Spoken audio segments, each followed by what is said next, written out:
Chevre, how are you? I hope everyone is gesund, stark und freilich begashmis und beruchmis. I hope everyone is healthy, strong and happy physically and spiritually. I'm back in Melbourne, Australia, Makam Ashlichos, and today we'll talk a thought for the week. Today is Erev Shabbos Kodesh, parshes Bereishis. Before we start with the thought of the week, we'll start with a prayer, as we spoke many times on this pasuk of Tehillim, Kapitel Chav Zayin, pasuk Aleph, LeDavid, Adonai Oiri v'yishi, mimi iro, Adonai mois chayai, mimi yevchad. By David, Hashem is my light and my help, my salvation. Whom shall I fear? Hashem is the stronghold of my life. From who shall I be frightened? As we spoke many times, we first have to say LeDavid Hashem Oiri. First you have to have Oir. Once you have Oir, you can know what's the difference between right and wrong. But also, as we'll see from today's parsha, we're going to speak about Oir and how important Oir is. Parshas Bereishis, the Frierdiker Rebbe writes in a letter, and the Rebbe spoke about this letter many times. So we're going to mention Tachlis, what is demanded of us. This Shabbos, we have to see this Shabbos as a monumental Shabbos, which has impact on the whole year. As we all know the saying of the Tzemach Tzedek, who said, "V'mishtel tzechavek Shabbos Bereishis," how one sets himself up on Shabbos Bereishis, that's how the whole year goes. So therefore, what we do this Shabbos is very important. And the Frierdiker Rebbe wrote in a letter that everyone should gather together on this Shabbos Bereishis and do what should be done, best possible behavior. And this Shabbos should be Hashlama v'toisvis Oir ki tov. Concerning Shabbos Bereishis, the Frierdiker Rebbe said it should be a Hashlama, a replenishing any gaps or a void, whatever is lacking.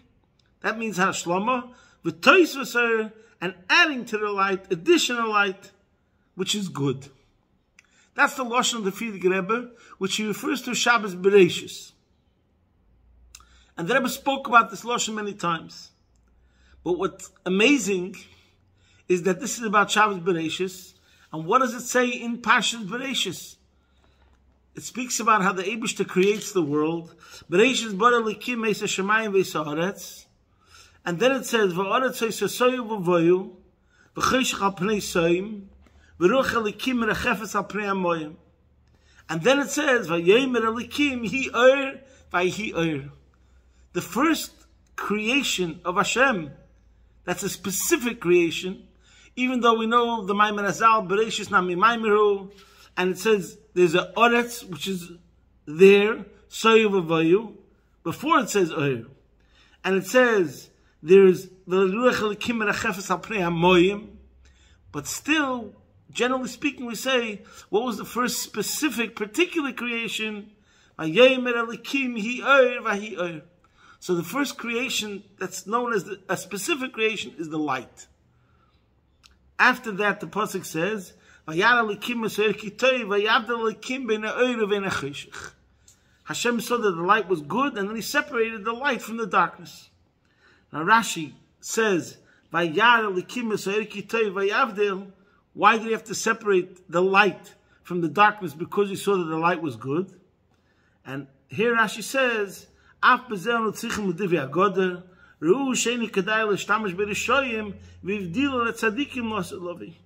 it says that Hashem saw that the light shouldn't be for the wicked to use it, so therefore he set it aside for the righteous in the future. And then it says another pshat of pshutekach persheyu ru kitov. It's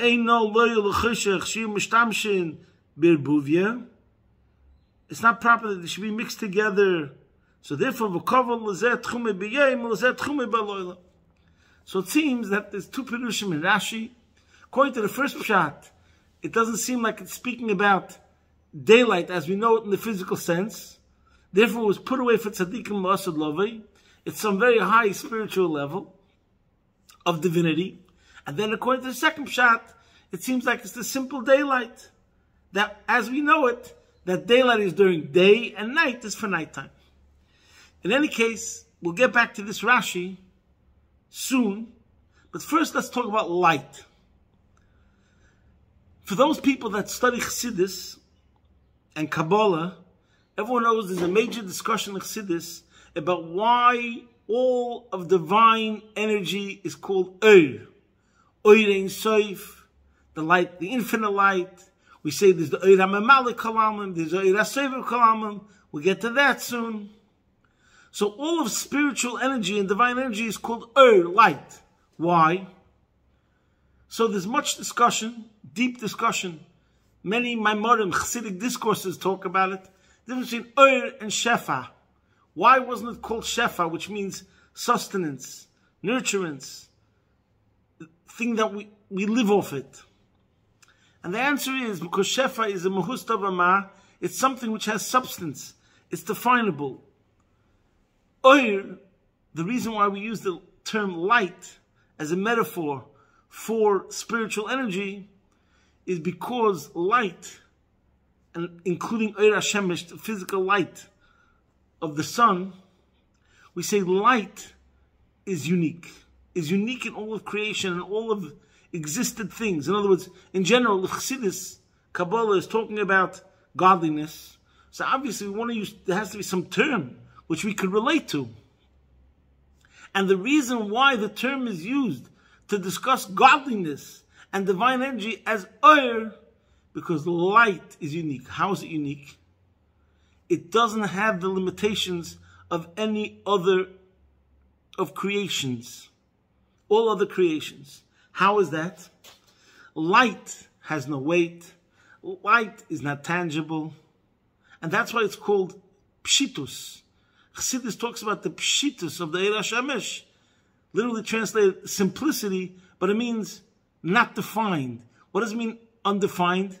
We can't measure it. We can't touch it. We can't see it.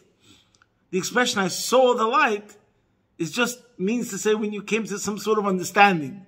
But literally, you can't see the light. Light just illuminates that which is already there. You don't see light. You see the things that the light uncovers. So in other words, that's the reason why Chassidus and Kabbalah talks about divine energy and uses the term light, because light represents something which is unlimited. Not like all of the creations that are tangible and therefore are limited and therefore are measurable. There's also another thing, according to science, that there's some paradox in light, which we say it's a wave and a particle, which is unique, which we don't find about any other physical things either. But that's a separate discussion. So now, we see how light represents an analogy for infinity. That's number one. Now, number two, in general, there are two types of lights in divine energy. So there's the physical light, number one, which is an analogy in general for divine energy. And then there's Oir HaMemalik Kalamim, and there's the Oir HaSever Kalamim.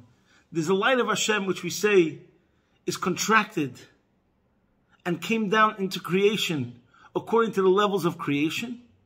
And then there's the light of Hashem, which is called the Oir HaSever Kalamim, the transcendental light, which is the infinity of Hashem himself. Now, in general, this pasuk, Bereishis Light Up Life, is talking about Shem Elikim.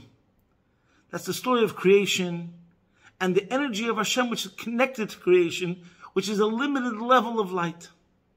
And that is the level also which is connected to the Asara Mamoris, Shebehem Nivra Olam, the 10 sayings and utterances that created the world. But there's a higher level, which is connected to the Aseres Hadibris, not the Asara Mamoris. Anoichi Havaya Elikecha. There's the Yud Kei Vav Kei. And Anoichi goes on Atzmos Hashem himself. Havaya is Yud Kei Vav Kei, a higher name, a higher level of light than Elikim, the lower level. And we say like this, according to Chassidus, this that Rashi says over here, that Re'u she'ein kedai l'shtamish be'rishoyim v'ivdil tzadikim l'asad, that doesn't mean that this light was hidden for tzadikim l'asad and is not connected to us now. No. It means that there's a level of tzaddikim that are now in the world. And there's a state of consciousness and awareness which is also lovey.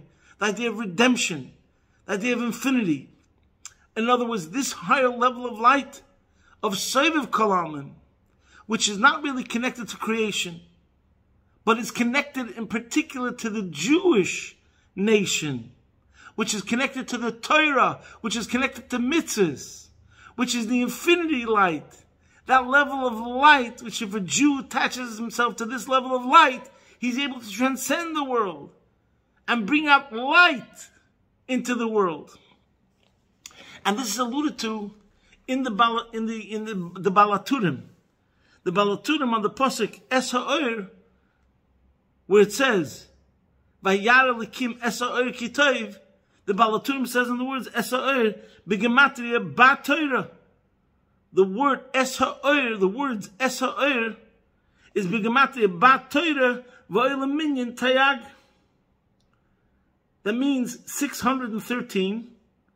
The words Es Ha'or equals 613, and that's the word Ba Torah, and it also alludes to Tayag mitzvahs. So in other words, this level of light, Vayar Likim Es Ha'or, which was Vayavdil, that he put it away for tzaddikim, means he gave it to the Jews. He put it into the Torah. He put it into the mitzvahs. When a Yid learns Torah, and when a Yid does mitzvahs, and he connects himself to tzaddikim, then he's able to transcend all the limitations and whatever obstacles there are that are connected to the world. And this is what it means over here. Maybe we could say that when the Friedrich Rebbe writes that on Shabbos Bereishis, if we do what we have to do, it will be in such a way that it will be Hashlama v'toisves or kitov. Hashlama could mean, let's say, memalik halamim, that there's a void, there's a lacking, and we just fill the void. That's one level.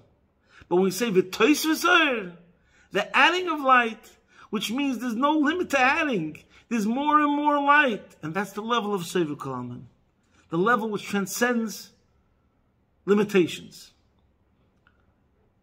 Okay.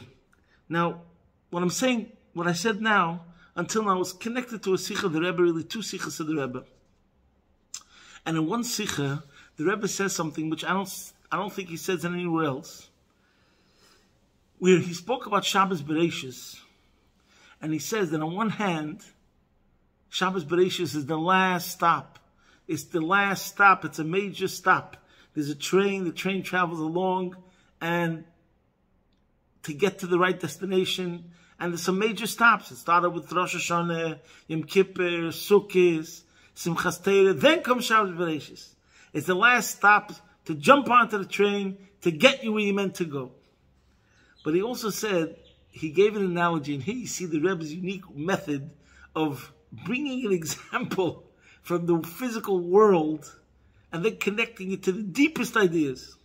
He said, we see that a balabusta prepares for Yontif, and she prepared for Sukkot and Simchas Torah. She prepared lots and lots of food and fabaisen and mashke, and her chesm was, she prepared more. She goes with the attitude that she's going to prepare very, very, very much, and whatever's leftovers will be used for the Kiddush for Shabbos Bereishis. That's the analogy that the Rebbe gave. And then the Rebbe said, so that on one hand, when you look at this concept, and you say that what she prepared, the leftovers are for Shabbos Bereishis, so when you say the term leftovers, it seems like it's less, at least less than half of what she had prepared. So the term leftovers seems to be negative. So the Rebbe says, no. Sometimes the leftovers could contain more, or it has a certain superiority than whatever was before. And the Rebbe bases this on a story in Tanakh, the famous story of Elisha, where the wife of Avadia came to Elisha and said that her husband passed away, and what should I do? That there are creditors, and they want to take my 2 sons to be slaves. This is what the wife told Elisha. And Elisha says, this is a story in Melachim Beis. And Elisha says to her, so what can I do for you? Tell me, what do you have in the house? So she says, all I have is a jar of oil.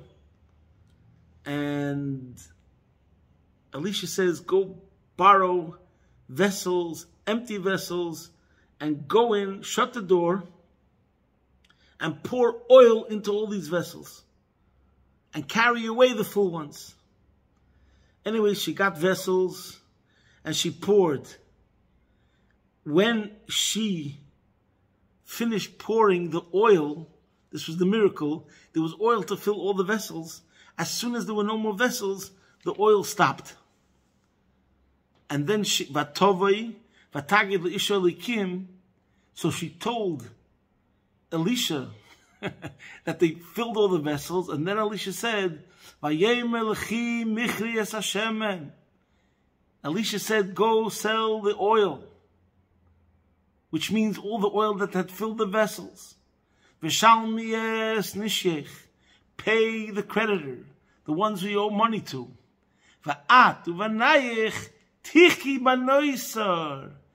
And Elisha said, you and your sons will live on the remainder. The remainder means what was still left in from where she poured the oil from. And there's the Maimon Azal that says on this, that what does it mean that they're going to live? B'noiser.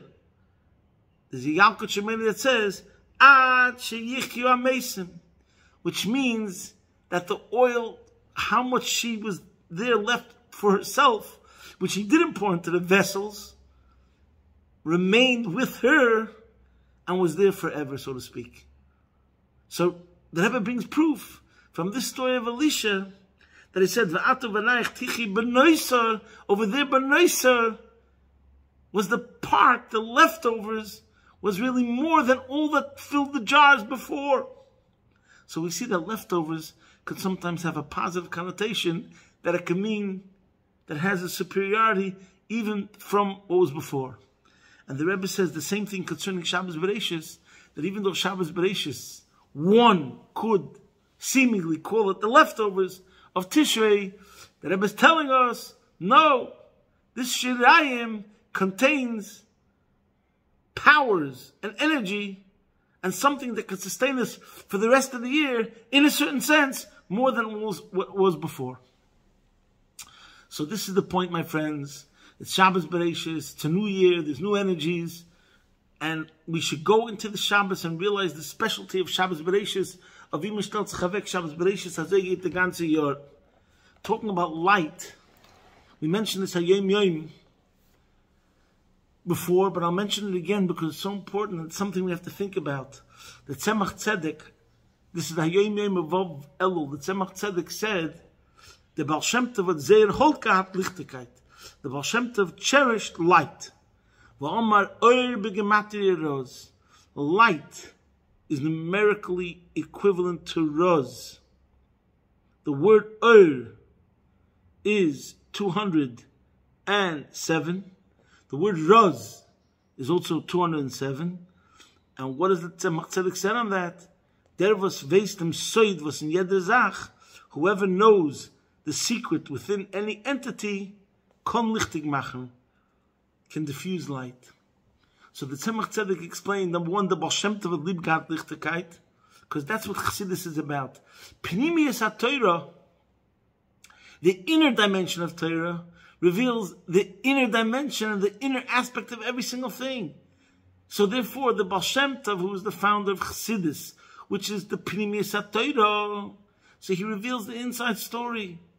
Whether we're looking at an Ish Parshes, you have to realize that his Sosan, the Nishmasa, has a sincerity and a wholesomeness and a purity that even the greatest scholar might be lacking. Because he saw the inside of a neshama. He saw the inside of another Jew.